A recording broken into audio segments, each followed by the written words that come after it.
Welcome to Isha predictions. ನಾನು ನಿಮ್ಮ ಈಶಾ. ಇವತ್ತು ನಾನು 10ನೇ ತಾರೀಕಿಂದ 17ನೇ ತಾರೀಕಿನವರೆಗೆ ಈ ವಾರದ ಭವಿಷ್ಯವನ್ನು ಹೇಳ್ತಾ ಇದ್ದೇನೆ.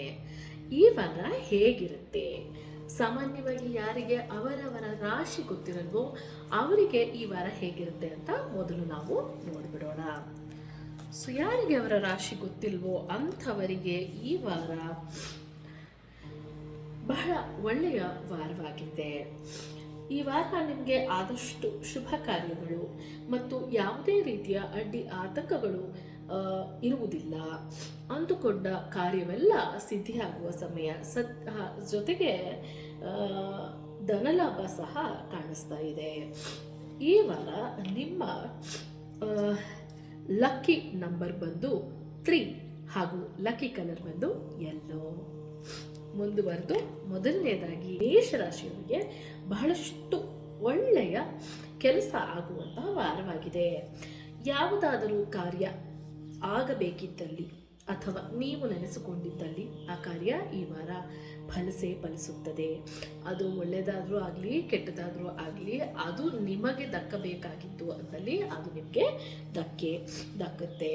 ಇನಿಷಿಯಲಿ ಪ್ರಾರಂಭದಲ್ಲಿ ಸ್ವಲ್ಪ ನಿಮಗೆ ಆತಂಕ ಆದರೂ ವಾರಾಂತ್ಯದಲ್ಲಿ ಬಹಳಷ್ಟು ಒಳ್ಳೆಯದನ್ನೇ ನೀವು ಕಾಣ್ತೀರಾ.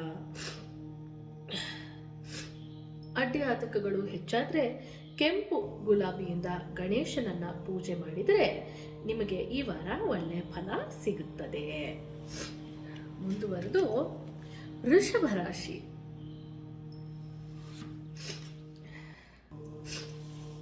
ವೃಷಭ ರಾಶಿಯವರಿಗೆ ಈ ವಾರ ಸಾಕಷ್ಟು ಜನ ಬಂಧು ಮಿತ್ರರ ಭೇಟಿಯ ಅವಕಾಶವಿದೆ. ಅವರ ಭೇಟಿಯಿಂದಾಗಿ ನಿಮಗೆ ಸಾಕಷ್ಟು ಒಳ್ಳೆಯ ವಿಷಯಗಳು ಸಹ ತಿಳಿಯಲಿದೆ. ಜೊತೆಗೆ ನೀವು ಅವರೊಂದಿಗೆ ಬೆರೆತು ಒಂದಿಷ್ಟು ಒಳ್ಳೆಯ ಭೋಜನವನ್ನು ಹಾಗೂ ಒಂದಿಷ್ಟು ಒಳ್ಳೆಯ ಸಮಯವನ್ನು ಕಳೆಯುವಂತಹ ಎಲ್ಲ ಸಾಧ್ಯತೆಗಳು ಹೆಚ್ಚಾಗಿ ಕಾಣಿಸ್ತಾ ಇವೆ.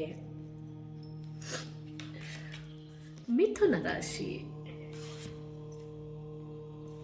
ಮಿಥುನ ರಾಶಿ ಅವರಿಗೆ ಈ ವಾರ ಬಹಳ ಒಳ್ಳೆಯ ದಿನವಾಗಿದೆ. ಈ ವಾರ ನಿಮಗೆ ನಿಮ್ಮ ಮನೆಗೆ ನೆಂಟರು ಬಂಧು ಮಿತ್ರರು ಬರುವಂತಹ ಸಾಧ್ಯತೆ ಹೆಚ್ಚಾಗಿ ಕಂಡಿದೆ. ಅವರು ಬರುವುದಷ್ಟೇ ಅಲ್ಲದೆ ನಿಮಗೆ ಒಳ್ಳೆಯ ಸುದ್ದಿಯನ್ನು ಸಹ ತರುತ್ತಾರೆ. ಕರ್ಕಾಟಕ.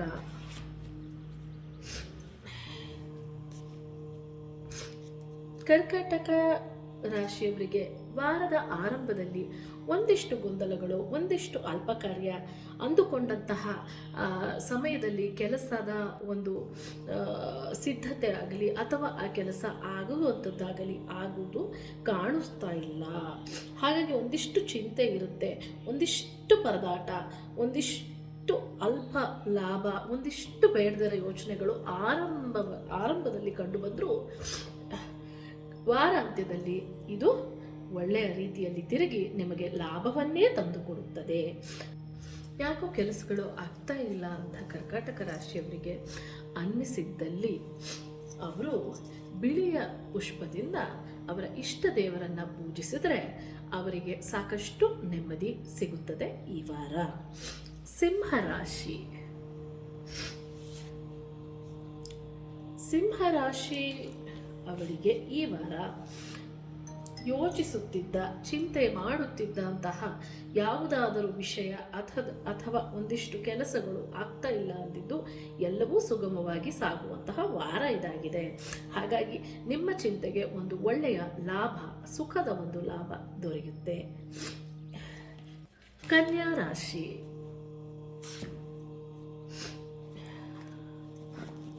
ಕನ್ಯಾ ರಾಶಿಯವರಿಗೆ ಒಂದಿಷ್ಟು ಕಾರ್ಯದಲ್ಲಿ ಹಾನಿ, ಒಂದಿಷ್ಟು ಅಪಜಯ, ಒಂದಿಷ್ಟು ಭಯ, ಭೀತಿ ಇದೆಲ್ಲವೂ ಹೆಚ್ಚಾಗಿ ಆದಷ್ಟು ಸುಖಕರವಾದ ಲಾಭ, ಸುಖಕರವಾದ ಒಂದು ವಾರ ಇದು ಆಗಿರೋದಿಲ್ಲ ಅಂತಾನೆ ಹೇಳ್ತೀನಿ.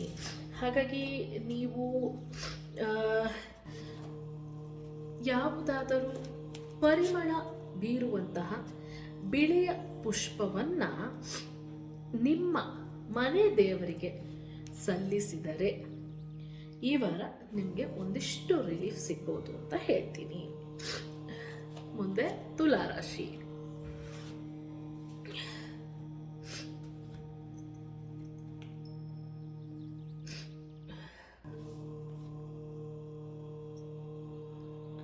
ತುಲಾ ರಾಶಿಯವರಿಗೆ ಈ ವಾರ ನೀವು ಯಾರನ್ನ ಮೀರಿ ಮುಂದುವರಿಬೇಕು ಅಥವಾ ಯಾರನ್ನ ದಾಟಿ ಮುಂದೆ ಹೋಗಬೇಕು, ನಿಮ್ಮ ವೈರಿಗಳು ಅಥವಾ ನಿಮ್ಮ ಕಾಂಪಿಟೇಟರ್ಸ್ ಅಂತ ನಾನು ಹೇಳ್ಬೋದು, ಕೆಲಸದಲ್ಲಾಗಿರಬಹುದು ಮತ್ತೊಂದರಲ್ಲಾಗಿರಬಹುದು, ಅವರನ್ನು ನೀವು ಹೇಗೆ ಒಂದು ಒಳ್ಳೆಯ ರೀತಿಯಲ್ಲಿ ಅವರನ್ನು ದಾಟಿ ಮೀರಿ ನಿಮ್ಮ ಒಂದು ಕೆಲಸವನ್ನು ಆರಾಮವಾಗಿ ಸಾಧಿಸ್ಕೋತೀರಾ ಈ ವಾರ. ವೃಶ್ಚಿಕ ರಾಶಿ. ವೃಶ್ಚಿಕ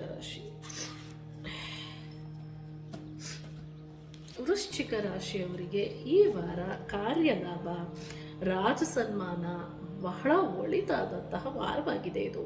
ಐಶ್ವರ್ಯ ವೃದ್ಧಿ, ನೀವು ಬೇರೆಯವರಿಗೆ ಒಳ್ಳೆಯದನ್ನು ಮಾಡುವಂತಹ ಕಾಲ ಇದು, ಹಾಗೆ ಬೇರೆಯವರು ಸಹ ನಿಮಗೆ ಒಳ್ಳೆಯದನ್ನು ಮಾಡುವಂತಹ ಕಾಲ ಇದು. ಮುಂದುವರೆದು ಧನುರಾಶಿ. ಧನುರಾಶಿಯವರಿಗೆ ಬಹಳ ಸಂತೋಷದ ಸಮಯ ಇದು. ಮನೆಗೆ ನೆಂಟರು ಬರುತ್ತಾರೆ, ಜೊತೆಗೆ ಒಳ್ಳೆಯ ವಿಷಯವನ್ನ ಹೊತ್ತು ತರುತ್ತಾರೆ. ಮಕರ ರಾಶಿ. ಮಕರ ರಾಶಿಯವರಿಗೆ ಧನ ಹಾಗೂ ಪಶು ಲಾಭ, ಅಂದರೆ ಒಂದಿಷ್ಟು ಆರ್ಥಿಕ ಲಾಭ, ಜೊತೆಗೆ ಪಶುಗಳನ್ನು ಕೊಂಡ್ಕೋಬೇಕಾಗಿತ್ತು ಅಥವಾ ಪಶುಗಳನ್ನ ನಾವು ತಗೋಬೇಕು ಅಂತ ಬಹಳ ದಿನದಿಂದ ನೀವೇನಾದರೂ ಯೋಚನೆ ಮಾಡ್ತಿದ್ರೆ ಈ ವಾರ ಅದಕ್ಕೆ ಒಳ್ಳೆಯ ಸಮಯ ಅಂತ ಹೇಳಬಹುದು. ಅದ್ರ ಜೊತೆಗೆ ಒಂದಿಷ್ಟು ವಾಹನ ಖರೀದಿ ಆ ಥರದ್ದು ಯಾವುದಾದ್ರೂ ಒಂದು ವಿಚಾರಗಳಿದ್ರೆ ಈ ವಾರ ಅದು ನಡೆಯುವಂತಹ ಸಂಭವ ಹೆಚ್ಚಿದೆ.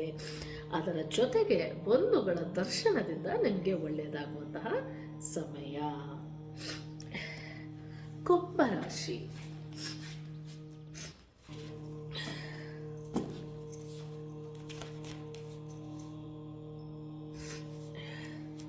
ಕುಂಭರಾಶಿಯವರಿಗೆ ಒಂದಿಷ್ಟು ಆಲಸ್ಯ, ಆರೋಗ್ಯದಲ್ಲಿ ಏರುಪೇರು, ಅಸಮಾಧಾನ, ಕಲಹ, ಕಾರ್ಯಹಾನಿ. ಹಾಗಾಗಿ ಕುಂಭರಾಶಿಯವರು ಸ್ವಲ್ಪ ಎಚ್ಚರಿಕೆಯಿಂದ ಇರೋದು ಒಳ್ಳೆಯದು.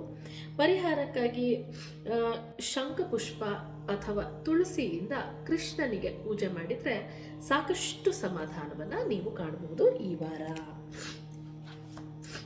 ಮೀನರಾಶಿ.